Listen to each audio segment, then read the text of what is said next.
Hello, welcome to Bike Matters. My name is Alex, and today we're looking at EICMA and Motorcycle Live, the new bike rumours for 2025. And you may see next to me is... Jess. Hi, Jess. Hello. Welcome to Bike Matters. So, what are we going to be looking at today, Jess? Motorcycle reveal season is upon us, and we've already seen a host of stunning motorcycles and scooters revealed for 2025. But there will be plenty more coming. Let's have a look at the upcoming EICMA show and what we're expecting each manufacturer to reveal and show off ready for 2025. New bikes, new tech, electric reveals, and a few rumours along the way. Shall we go by manufacturer and see what has already seen a reveal and what could be laying in wake for us to admire? It feels like EICMA and Motorcycle Live 2024 are going to be huge, so subscribe and we'll keep you updated when we hear more live from the shows. Sweet. Kicking off our rumours list today, we have Yamaha. So, we've already seen with Yamaha the Y8MT, the automatic shift technology, and that was first revealed and shown off by Yamaha, and I was on the launch of that, so I was lucky enough to ride the MT-09 with that Y8MT system, which is always a mouthful. Of course, if you want to see more about that, check out the video if you want the full scoop. But looking at EICMA and looking at Motorcycle Live, we wouldn't be surprised if Yamaha show off that Y8MT tech on something else, perhaps on another CP3 based machine, and it might be a good use on the CP2 powered Tenere 700. And speaking of which, there are rumours circulating that the CP2 machines as an overall range are all due an update. So that might mean that we see new incarnations of the MT-07, the Tenere, the XSR 700, the Tracer 7, maybe even the R7. They are only rumours, but it would be interesting to see if they are given a sweeping update. Perhaps solely with Euro 5 Plus in mind, but they might also throw a few bells and whistles on there to make sure that they're getting the most of the update. In terms of spy shots, we have seen the 2025 Tenere 700, and that had quite a bit of the engine and the front fairing covered, but there was a little bit of exposed section visible at the rear, and it was the rear linkage. That might be perhaps just to quell some thoughts of an overly soft rear shock.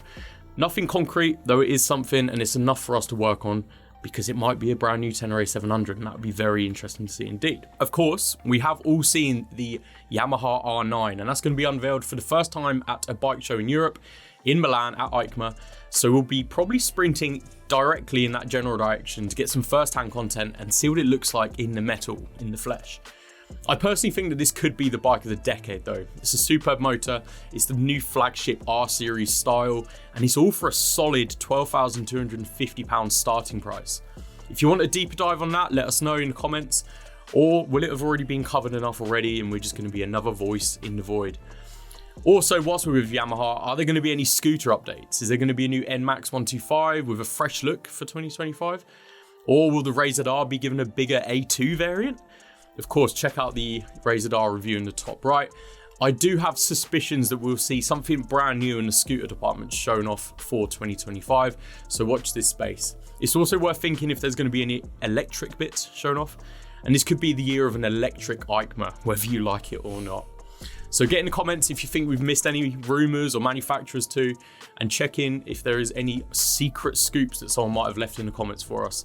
And subscribe whilst you're down there too. So Jess, with Yamaha, what are you looking forward to? What are you thinking that they're going to reveal for next year? I'm looking really forward to seeing how good the R9 looks in person and whether or not it's worth all of the hype. Absolutely. I think it's going to be very interesting to see that R9, especially when we get to see it in person. So with Triumph, it appears that there's going to be quite a lot on the way from the Hinckley firm. Of course, we've already seen the Trident 660 and the Speed Twin 1200 and the RS edition shown off, plus the Speed Twin 900 a little bit more recently. Now, as a personal opinion, the 1200 I'm unfortunately not too sure about for 2025.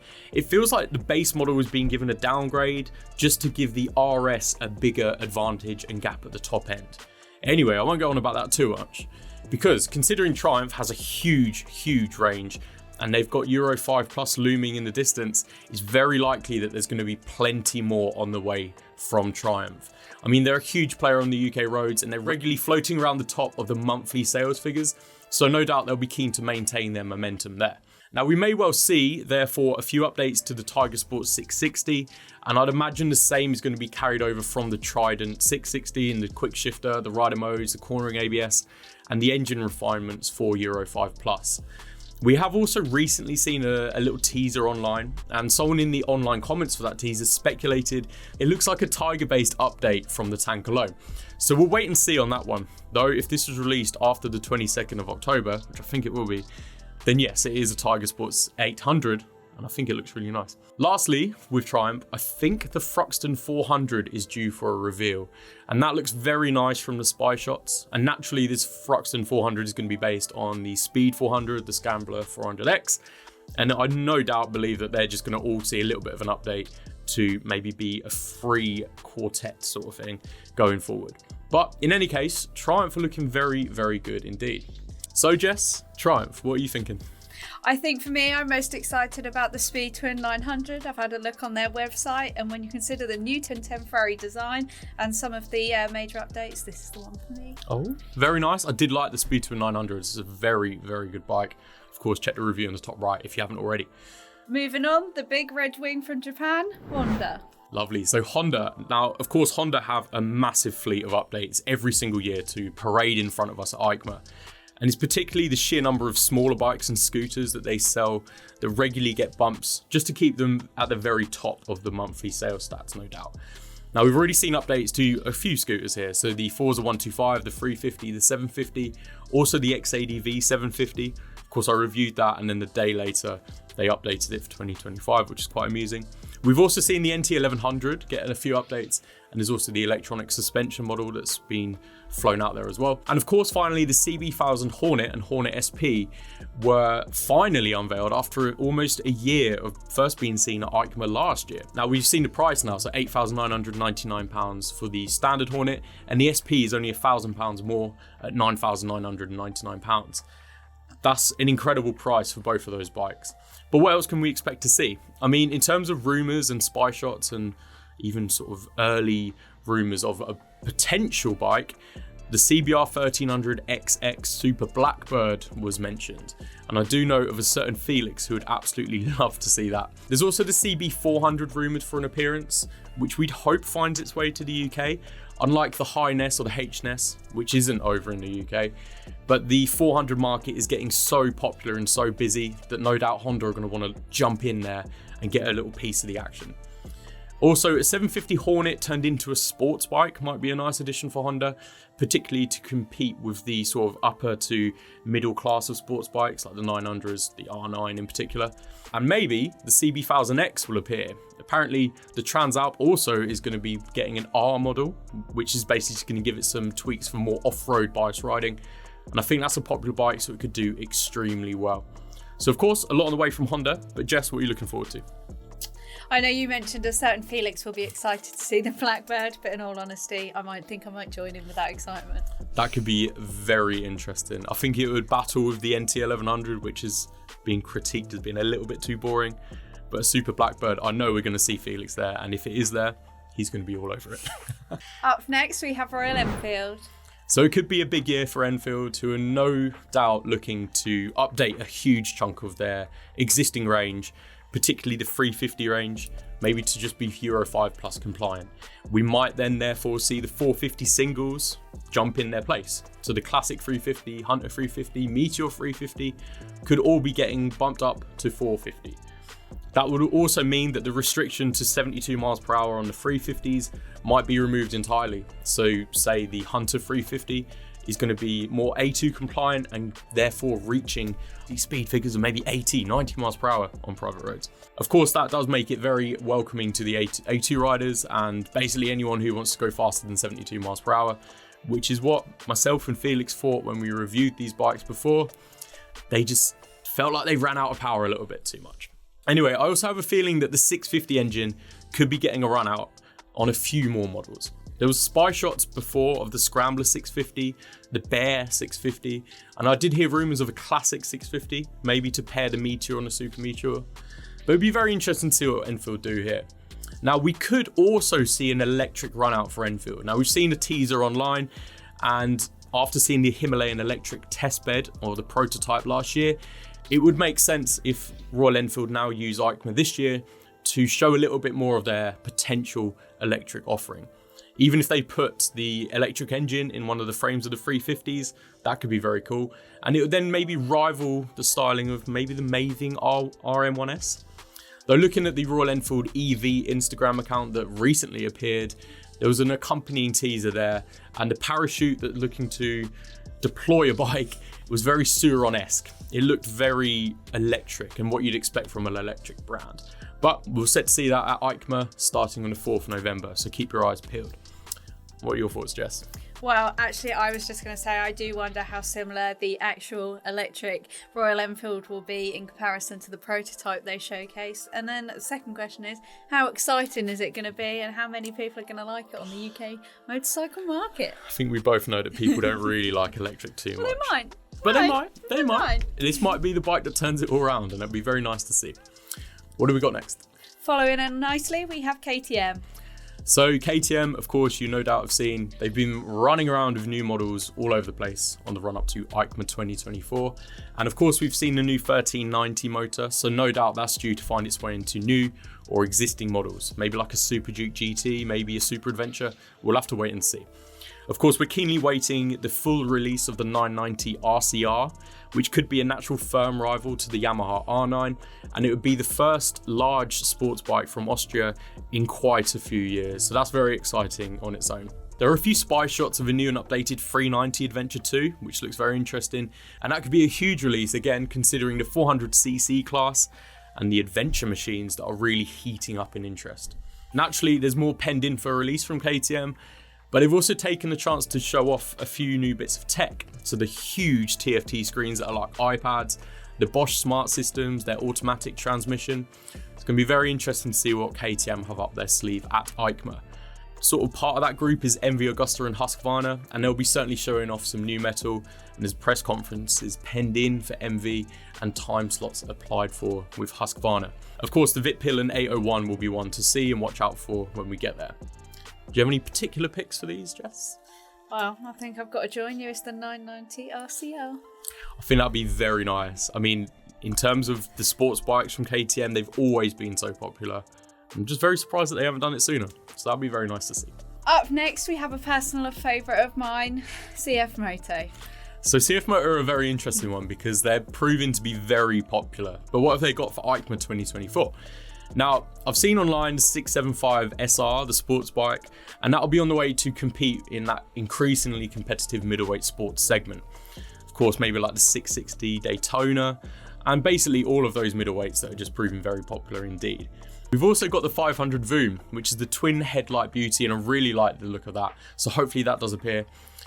There's also the 800 MTX, and that is of course the adventure bike that will be ready to take the KTM LC8 motor with a few tweaks to make it a little bit more off-road oriented and a lot more appealing, maybe in terms of the price tag as well, to that adventure market. We've also seen the 675 NK, which will use the 95 brake horsepower triple unit from the 675 SRR in that naked bike frame.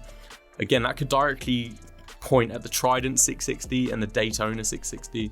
So I guess the Tiger Sport 660 may have some competition in a few years' time, or even a couple of years, or maybe this year. It does seem like CFMoto are looking at trying quite a lot here, so that's quite interesting. Do you have any picks for CFMoto in particular? I do think the 500 Voom is going to be a very exciting release.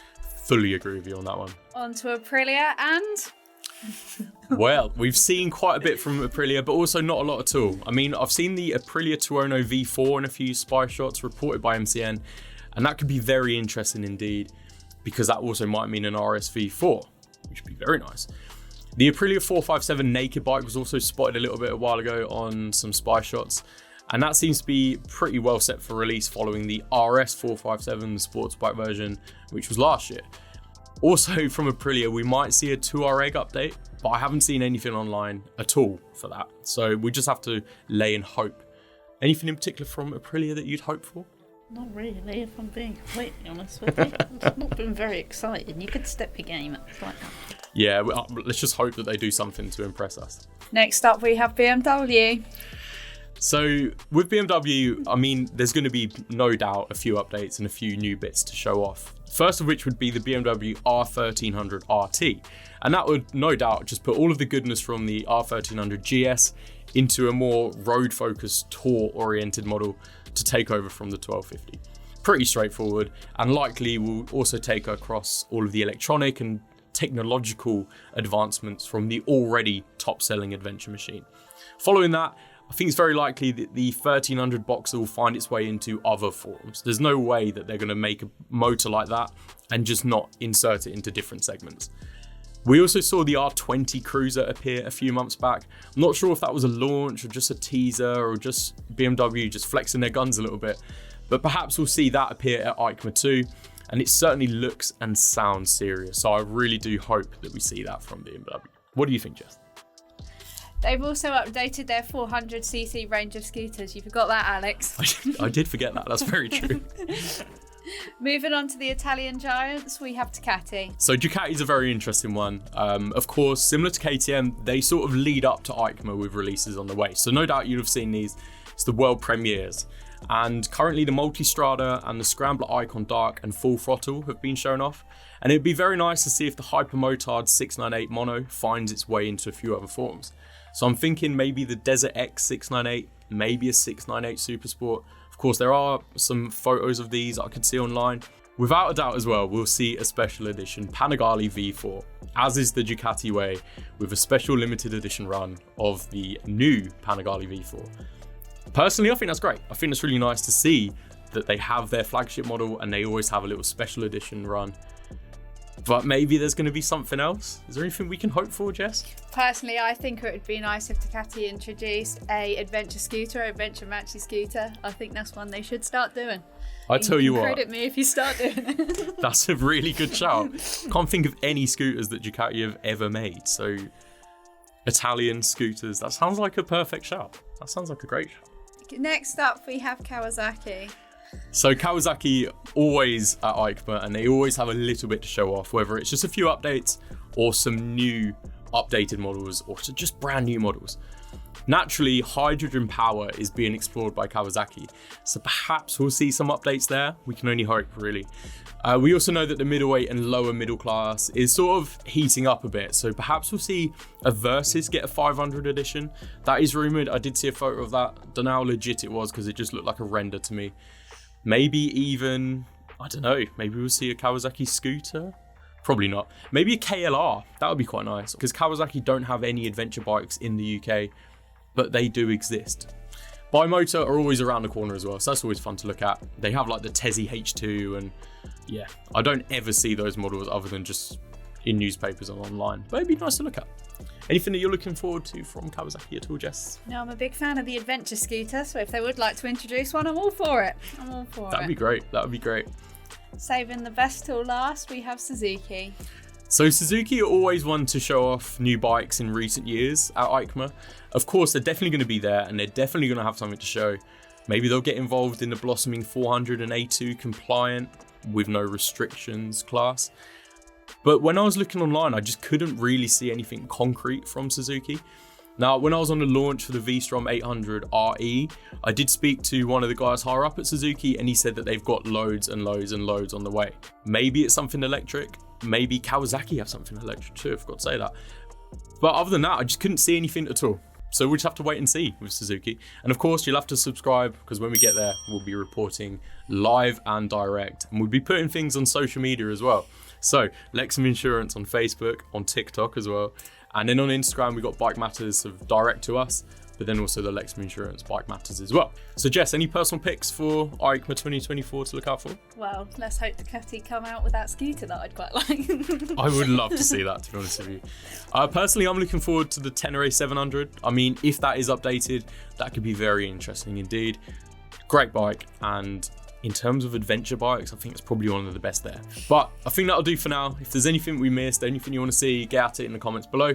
Subscribe and like the video too. Ciao. Bye.